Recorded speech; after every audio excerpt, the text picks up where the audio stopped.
Assalamualaikum warahmatullahi wabarakatuh. Apa kabar anak-anak semuanya yang solih dan solihah dari kelas 1A, B, C, dan D? Gimana kabar kalian, nak? Semoga sehat selalu ya dan tetap semangat belajarnya. Nah anak-anak, hari ini ibu akan mengajar pelajaran fikih bab 5, yaitu tentang wudhu dan tata caranya. Namun sebelum belajar dimulai, mari kita berdoa kepada Allah. Mudah-mudahan kegiatan belajar mengajar PJJ diberikan kemudahan dan kelancaran serta kecerdasan.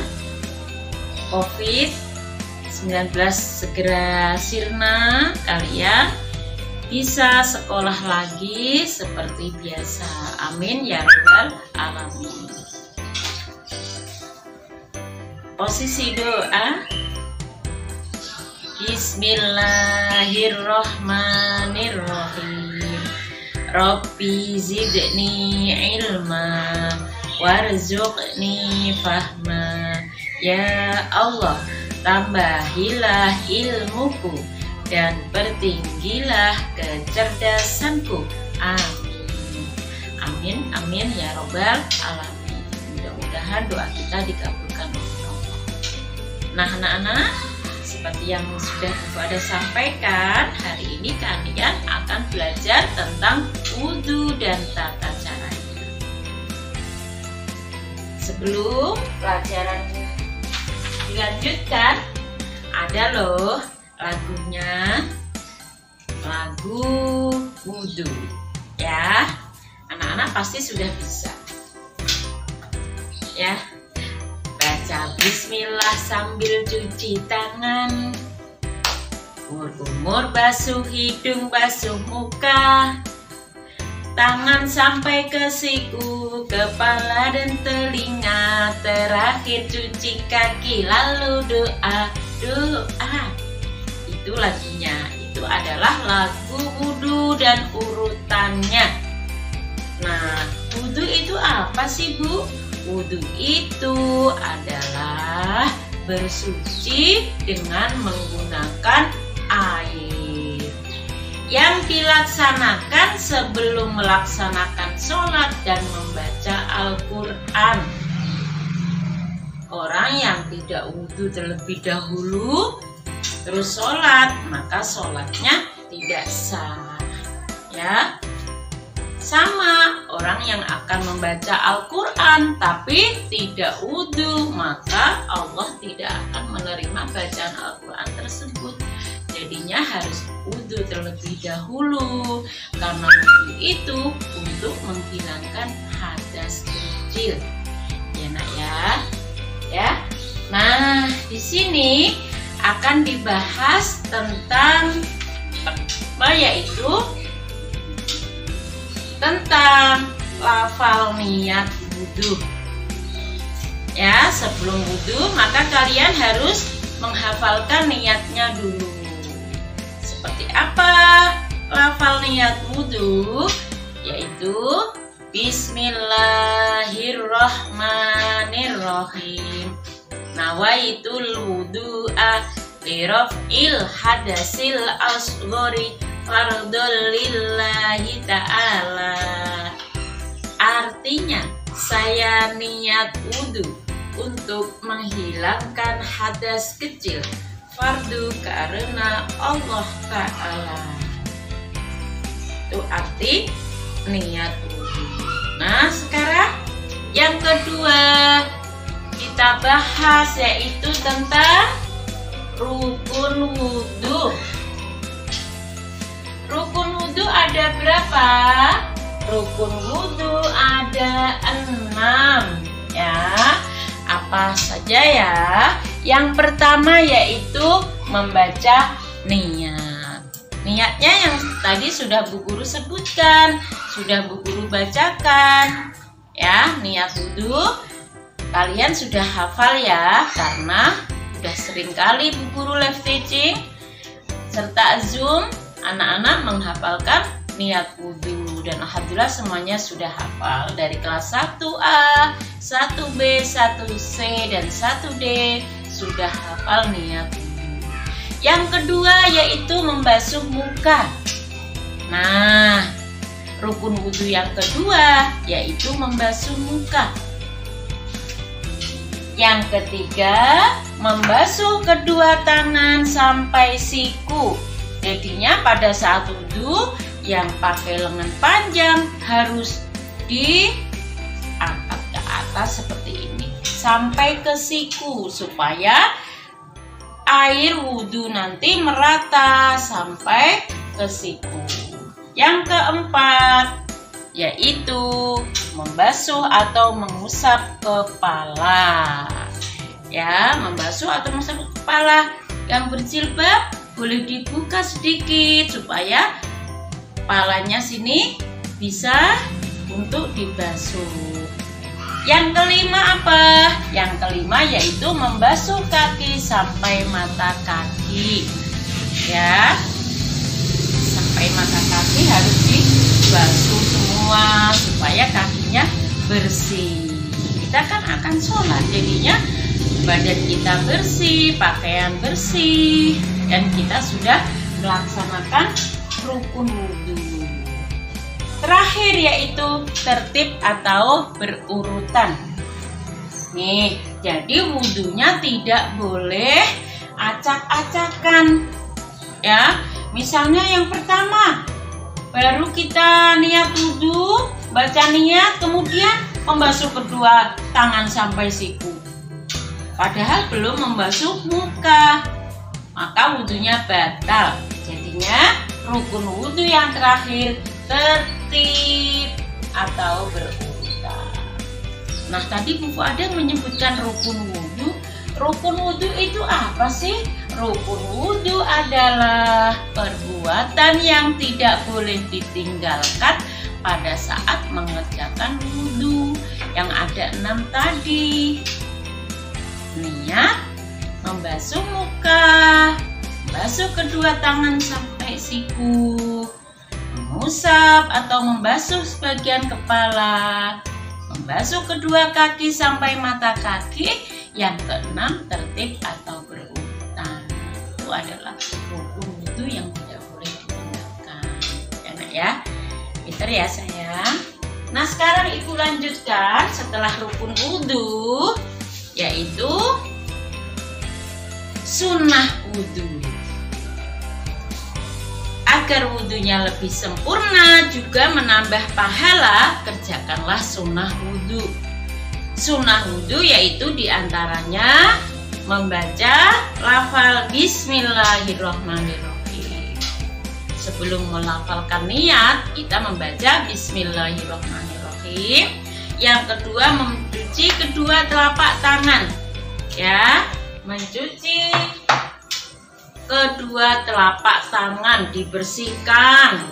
Di sela-sela jari ini dibersihkan sampai bersih, sampai tidak ada kotorannya, tidak ada najisnya. Ya, setelah itu sunnah wudhu yang ketiga yaitu berkumur-kumur. Ya Nak ya. Kenapa disuruh berkumur-kumur? Karena khawatir pada saat sholat nanti ada sisa makanan yang tertelan, maka sholatnya batal. Makanya yang ketiga berkumur-kumur. Yang keempat, menghirup air ke dalam hidung dan mengeluarkannya. Ya, air ambil di telapak tangan, dihirup, kemudian dikeluarkan lagi. Pelan-pelan ya menghirupnya ya. Yang kelima, membersihkan sela-sela jari tangan dan kaki. Sudah Bu Fuada sebutkan tadi pada saat membasuh kedua telapak tangan, dibersihkan sela-sela jarinya. 6. Mendahulukan anggota wudhu yang kanan daripada yang kiri. Yang kanan dulu, misalnya kalian membasuh tangan, maka yang tangan kanan dulu. Ya, yang kita basuh tangan kanan. Membasuh kedua telinga, kanan dulu, telinga kanan. Itu mendapatkan pahala sunnah ya, karena kita mengikuti ajaran Rasulullah. Membasuh kaki juga begitu nak, yang kanan dulu, kemudian yang kiri. Yang ketujuh, membasuhnya 3 kali. Ya, membasuh tangan 3 kali, membasuh kaki 3 kali.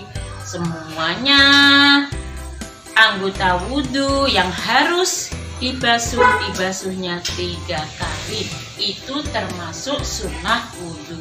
Yang ke-8, membasuh kedua telinga. Ya, kedua telinga kita basuh, telinga luar dan dalam. Ya, yang kanan dulu ya, karena itu merupakan sunnah Rasulullah, anjuran Rasulullah. Yang ke-9, berdoa ketika setelah wudhu.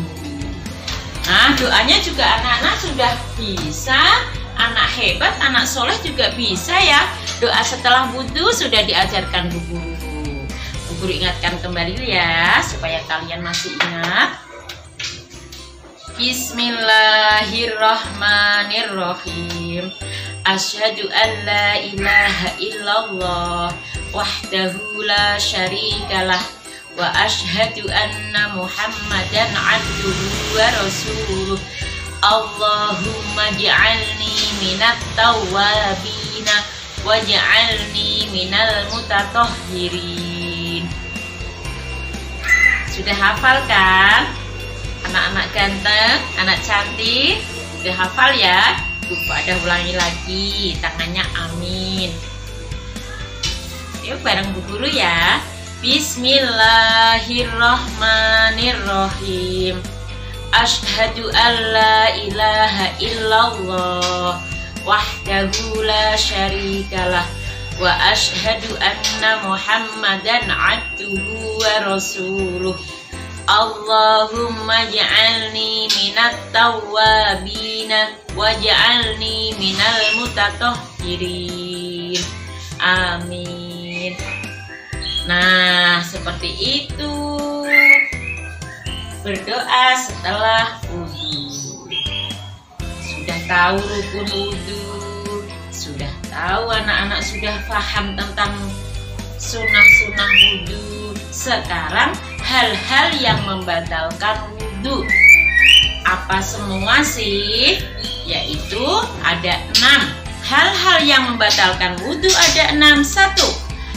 Pup atau buang air besar, maka wudhunya batal. Harus wudhu lagi, istinja yang bersih, wudhu lagi. Yang kedua, buang air kecil atau pipis. Ya, caranya juga sama, dibersihkan dulu, istinja dulu, baru wudhu lagi. Yang ketiga, buang angin atau kentut, wudhunya juga batal. Yang keempat, gila.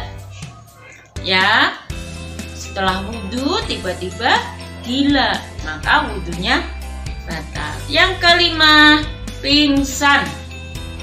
Ya, yang keenam, tidur. Diulang lagi. Hal-hal yang membatalkan wudhu yaitu 1. Buang air besar. 2. Buang air kecil. Yang ketiga, buang angin atau kentut.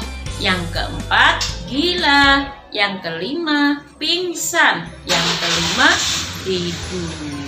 Itu hal-hal yang membatalkan wudhu. Nah, sampai sekian ya nak pelajaran yang Bu Fuada sampaikan hari ini. Kalian nanti kerjakan halaman 71, 72, 73 ya.